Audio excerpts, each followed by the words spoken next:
Ce que tu fais avant 30 ans détermine ta fragilité osseuse après 60 ans, littéralement. Je suis le docteur Ador et on plonge ensemble dans la science pour vous expliquer le pourquoi du comment. Pendant l'enfance et surtout l'adolescence, notre squelette, il fait pas du stock, il construit le capital osseux toute une vie.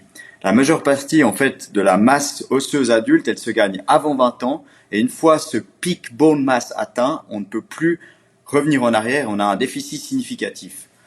C'est ici, en fait, chez les jeunes que les dépôts osseux, ils se font, et ça fait la différence après 50 ans. Donc, en fait, pourquoi l'ostéoporose, elle commence tôt? Ben, pendant la croissance, l'os, il se forme plus vite qu'il ne se détruit. Donc, on a une accumulation rapide de densité. Et puis, toute influence négative, comme par exemple une alimentation carencée, une sédentarité, un déficit vitaminique ou des troubles du cycle hormonaux, peuvent réduire ce capital. Et du coup, on a moins de capital osseux jeune et une plus grosse dette plus tard.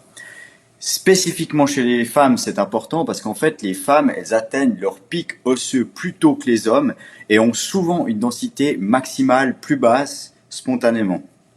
Cela signifie quoi en fait? Ça veut dire que chaque kilo d'effort compte, chaque hormone, notamment les oestrogènes pendant la puberté, influence l'os, les déficits calciques, vitamine D, ont un impact vraiment exponentiel sur ça et ça produit un terrain fertile pour l'ostéoporose dans le futur. Donc, mes conseils pour prévenir l'ostéoporose dès le plus jeune âge, eh ben, il faut faire de la musculation et des exercices en résistance, l'activité avec des sauts, de la musculation pour avoir un mécanisme, une stimulation de la formation osseuse.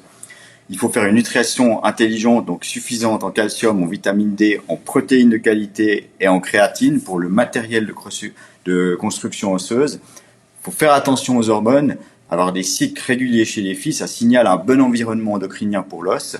Et puis, effectivement, éviter les risques qui sont le tabac, la sédentarité, les régimes restrictifs et toute accumulation qui réduisent l'accumulation osseuse. Donc la bonne nouvelle, c'est que si on s'optimise avant 30 ans, eh ben, on repousse de plusieurs décennies le risque de fracture et d'ostéoporose. C'est pas une maladie qui commence à 70 ans, elle naît entre 10 et 25 ans et c'est pour ça qu'on doit la prévenir tôt. Je suis le docteur Ador, continuez à me suivre pour des conseils santé, longévité, performance. Partagez ce contenu, c'est vraiment super important pour nous tous. Et puis, allez, à bientôt. Docteur Ador, ciao.